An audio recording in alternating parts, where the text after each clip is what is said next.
Зэ өдрийн төргийн олон юм ярилгүй шууд бичлэг рүүгээ орцгоё. 10. Бүрэгдийн үүр. Энэ агуу нь Флоридад байдаг бөгөөд агуу судлаачид энэ газар руу орохыг хүсээд байдаггүй билээ. Дэлхийн хамгийн аюултай шумбалт хийж очдог газруудын нэг гэдгээрээ алдартай. Гаднаас нь харахад жижиг цөөрөм, энгийн цэцэрлэг түрээлэн шиг харагддагч доошлох тусам нөхцөл байдал улам хүндэрч эхэлдэг байна. Гүн рүү орох тусам мэдээж улам харахгүй болно. Агуун систем нь өөрөө нарийн мушгирсан замууд ихтэй. Нилээд эмх замбраагүй тул туршлагатай шумбагчид чүртэл төөрөх тохиолдол их байдаг байна. Энэ агуун нь 90 гаруй метр гүн бөгөөд нарны гэрэл огт байхгүй учраас гэрлэгөө бол юу ч харагдахгүй харанхуй. Усны даралтанд бие эвгүүцэх, толгой манарах гэх зэрэг асуудлууд маш их байдаг ба гүний даралтанд таны тарих цусан хангамжинд нөлөөлж тодорхой хэлэхэд бодоход маш хэцүү болгодог байна. Мөн энэ гүнд удаан байх боломжгүй. Дээрээс нь агуун гарцууд нь нарийнхан мушгирсан тул навигацээ зүг чигээ баримжаалахад маш хэцүү байдаг. Энд хайгуул хийх гэж байсан 10 эрдэмтэн төөр нас барж байсан удаатай. 9. Hellfire Club. Английн Бакхэмшайр дахь ингээ харагдах нэгэн сүм байдаг. Амгалан тайван хөдөө нутгаар хүрээлэгдсэн энэ газар нь Hellfire буюу тамийн гал гэх газруудын өвөг хэсэг ба гараар сэлсэн хонглоод танхимуудтай маш том сүлжээ байгууламж юм. 18 дугаар зуунд Фрэнсис Дашвуд барьсан ба эд баялаг зарим нэг маргаантай үйлдэлээр алдартай нэгэн байсан. Тэрээр маш их хөрөнгөлөг нөлөө бүхий хүн байсан тул өөрөө эдлэн газар доор агуун сүлжээг үргэлжлүүлэхээр шийдсэн байна. Түүний зорилго бол Hellfire Club буюу тамийн галын клуб болон тэдний нууц цугларалтай хийдэг байр болгон нууц орон зайг бий болгох явдал байв. Энэ клубын гишүүд нилээд хар бараа үйл ажиллагаа явуулдаг гэсэн цуу яриа гарч байсан. Жишээ нь хүнээр тахил өрөх гэх мэт хачирхалтай зан үйлүүдийг хийдэг байсан байна. Клубын гишүүдийн нэг Paul Whitehead клубын үйл ажиллагааны бүх баримтыг өөрөө өгөхийнхаа өмнө шатаасан тул тэнд юу болдог байсныг бид хизээч мэдж чадхаасаа өнгөрсөн байна. Өнөөдөр та эдгээр хонглуудаар явж сүлжээ байгууламжтай танилцах боломжтой ч цуу яриаг сонссон хэр баргийн хүн ийшээ зүгэлдэггүй байна. 8. Катакомбууд. Өмнөд Калифорнигийн Колумбиа хотын гудамж доор хэд хэдэн катакомбууд байдаг бөгөөд тэдгээрээ яг юунд зориулж барьсан болохыг хэн ч мэдэхгүй. Бидний мэдж байгаа зүйл бол эдгээр хонглууд нь хаалттай байдаг бөгөөд хэсэг судлаачид нууцаар орж чадсан байна. 19-р зууны сүүл ба 20-р зууны их үед Колумбиа хурдтай хөгжиж байсан бөгөөд илүү их шугам сүлжээ, орон зай хэрэгтэй болсон ба хотын доогуур гарт сүлжээг барьж байсан. Тэдгээрийг анхнаасаа практик зорилгоор буюу голчлон агуулгын журмаар ашиглах зорилгоор барьж байсан гэж үздэгч цаг хугацаа өнгөрөхөд тэнд юу болж байгаа талаар хачирхалтай цуу ярианууд тархаж эхэлсэн байна. Зарим ярианд катакомбуудыг хүний намаа хийх эсвэл хулгайлсан зүйлсээ хадгалах гэх зэрэг хууль бус үйлдэлүүдийг явагддаг гэж үздэг. Харин бусад цуу ярианд бол улс төрийн байгууллагуудын нууц уулзалтын газар байсан гэж үзэж байна. Эсвэл эдгээр өрөөнүүдийг илүү хор хөнөөлтөй зорилгоор ашигладаг гэсэн цуу яриа хүртэл байдаг. Эдгээр катакомбуудад нэвтрэх бараг л боломжгүй бөгөөд орцуудыг ихэвчлэн битүүмжилсэн байдаг. Нууц хэдэн газруудаар дамжин катакомбын зарим хэсгийг судалж чадсан боловч ихэнх хэсэг нь судлагдаагүй хэвээрээ үлдсэн байна. 7.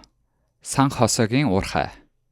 Акатамагийн цөлдөх Сан Хосегийн маш том уурхайд 2010 онд 33 уурхайчин 2 сар гаруй газар дор гатснаар алдартай болсон юм. Тэд газар дор 700 гаруй метрийн гүн гатсан бөгөөд гадаргуу руу шууд нэвтрэх ямар ч боломжгүй байсан. Тэнд маш халуун байсан бөгөөд агаар жуулт нь маш хязгаарлагдмал байв. Уурхайчдын хувьд газар доорх минут бүрэн амьд үлдэхин төлөө тэмцэл байв. Аврах ажиллагаа нь 3 тусдаа ажиллаж, асар том зузаан чулуулгын дундуур өрөмдлөг хийж, дарагдсан уурхайчдад хүрч чадсан байна.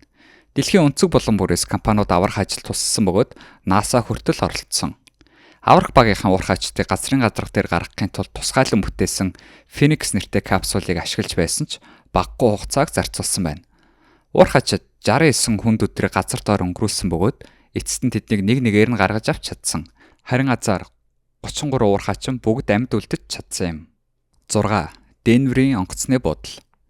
Зарим шалтгааны улмаас Денверийн олон улсын нисэх онгоцны буудлыг тойрсон маш олон цуу яриа, хувилдааны онолууд байдаг. Гаднаас нь харахад энэ бол зүгээр л нисэх онгоцны буудал боловч хас айгүй Illuminati-тай холбогдсон зүйлс байдаг гэж үздэг ба бүр газар доор хонглууд ч байдаг гэдэг. Эдгээр хонглыг зөвхөн ачаа тэш тээвэрлэхэд ашигладаггүй. Харин дэлхийн элитэд зориулсан нууц бункер байрладаг гэсэн хувилдааны онол байдаг. Харин бусад онолт нь харь гаргийн битүүч байдаг гэсэн яриа байна. Яагаад зөвхөн Денверийн нисэх онгоцны буудлын талаар ийм их яриа байдаг вэ гэвэл хүмүүс эхлээд буудлыг ёр бусын хийцтэй гэж онцолсон. Нисэх онгоцны буудалд олон тооны уран зураг, баримл байдаг ч ихэнх нь нууцлаг, айдас сөргөм уран бүтээлүүд байдаг байна. Мөхлийн дохио гэгддэг асар том морины хөшөө бас байдаг. Үүнийг нутгийн иргэд Lucifer гэдэг буюу Blue Lucifer гэж хочилдог байна. Lucifer гэдэг нь сатаны нэр юм. 5. Английн чидар агуй. Чидарын агуй бол нарийн хавцлаас олон жилийн турш тэндээс нэлээд эвгүй олдрууд олдсон. Энэ хавцал нь тус улсын хамгийн том хавцал бөгөөд ойролцоогоор 120 м гүн 1 сая жилийн настай юм. Хугацаагаар бол сүүлийн мөстлөгийн үед үүссэн хагарал юм. Хавцлын доор асар том агуун сүлжээ байдаг бөгөөд тэнд археологийн гайхалтай олдрууд олдсон байна. Энэ агуйд хүмүүс 40,000 орчим жилийн турш амьдарч байсан гэж үздэг. Агуугаас олдсон хамгийн алдартай олдор бол 1903 онд олдсон эртний аргаас болох Чидар хүн юм. Чидар хүн 10,000 орчим жилийн өмнө амьдарч байсан. Олдор цаашлах тусам илүү сонирхолтой болж байсан ба эрдэмтэд агуйнуудаас 13,000 орчим жилийн настай яс олсон ч энэ яс нь ямар нэгэн зүйлд идүүлж нас барсан тогтогдсон байна. Харин эдсэн зүйл нь амьтан биш хүн байсан.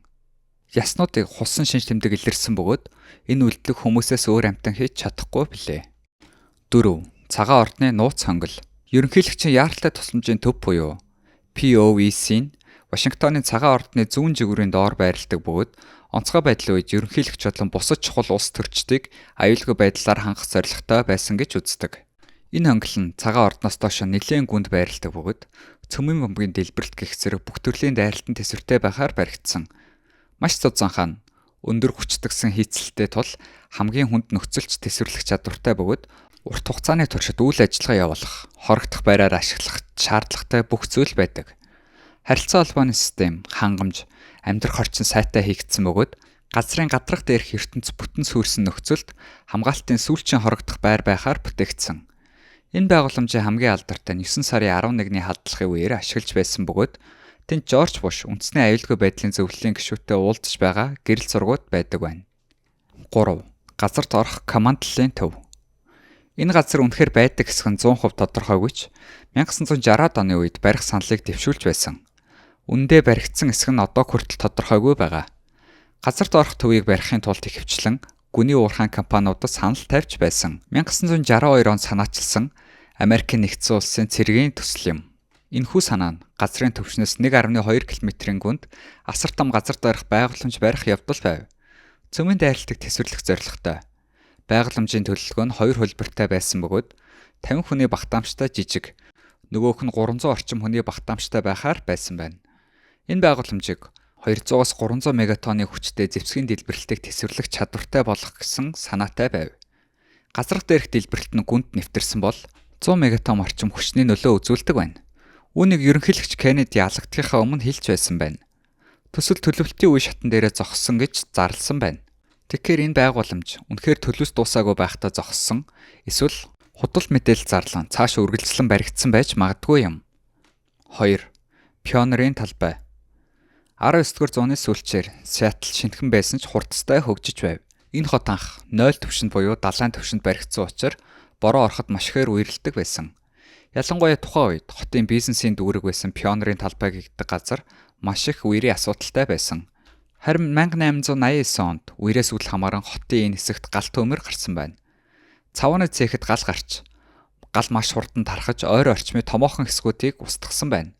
Үүний дараа хот төлөвлөгчид гудамжийг дээш нь өргөхөөр шийдэж, явган хүний зам болон барилгын давхрын түвшинг дээшлүүлсэн боловч хуучны гудамж нь түвшний доор хэсэгтээ хэвээр үлдсэн байна. Үүний үр дүнд хууль бус үйл ажиллагаа маш ихээр явагддаг газар доор хоттой болсон. Эцэст нь газарт орох гудамжууд руу орох орцуудыг хүчээр хааж явандаа иргэд мартсан байна. Өнөөдөр энэ газарт орох хотын зарим хэсэг нь хадгалагдан үлдсэн бөгөөд хуучны хонгол барилгуудаар хөтөчтэй хамт аялал хийх боломжтой. Хуучны дэлгүүрүүдийн лангуунуудын үлдэгдэл тэр ч байтугай зарим чулуун гудамжуудаар явах боломжтой байна. Гэтэ одоо хүртэл эдгээр газарт орох байгууламжууд гаж үйлдэлүүдээр дүүрэн байдаг гэж таамаглаж байгаа юм. 1. Шаста уул. Шаста уул нь Хойд Калифорни дахь асар том үүсгэлэнтэй оргил бөгөөд энэ олон жилийн турш зарим нэгэн зэрлэг түүхүүдээр дүүрэн байсан. Хамгийн гол учир нь уул биш бөгөөд уулын доор байдаг газарт орох хотын тухай юм.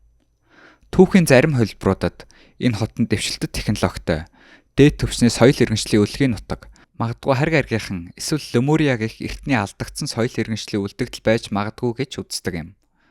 Лемурия нь алга болсон алдар тот болох Атлантистай маш төстэй.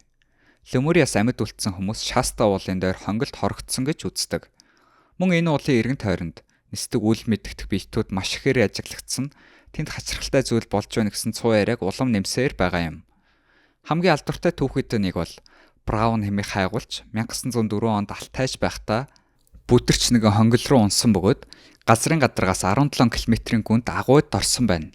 Тэр алт болон бусад эртний олдуруудаар дүүрсэн газар доор хотыг нээсэн бөгөөд Бамбай, Зевсэг, тэр ч байтугай 3 м өндөртэй аврах том муумиж өссөн битүүдийн үлдэгдэл зэргийг олсон байна.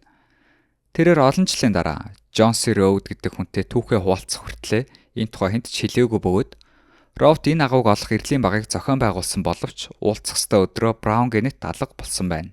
Тэр өдрөөс хойш Браун орс сурггүй алга болсон ба дахиж хизээч гарч ирээгүй юм. Тэгэхээр нууцыг олон нийтэд зарлах гэж оролдсон Браунуудыг үнэхээр харийнхаа авч явсан уу?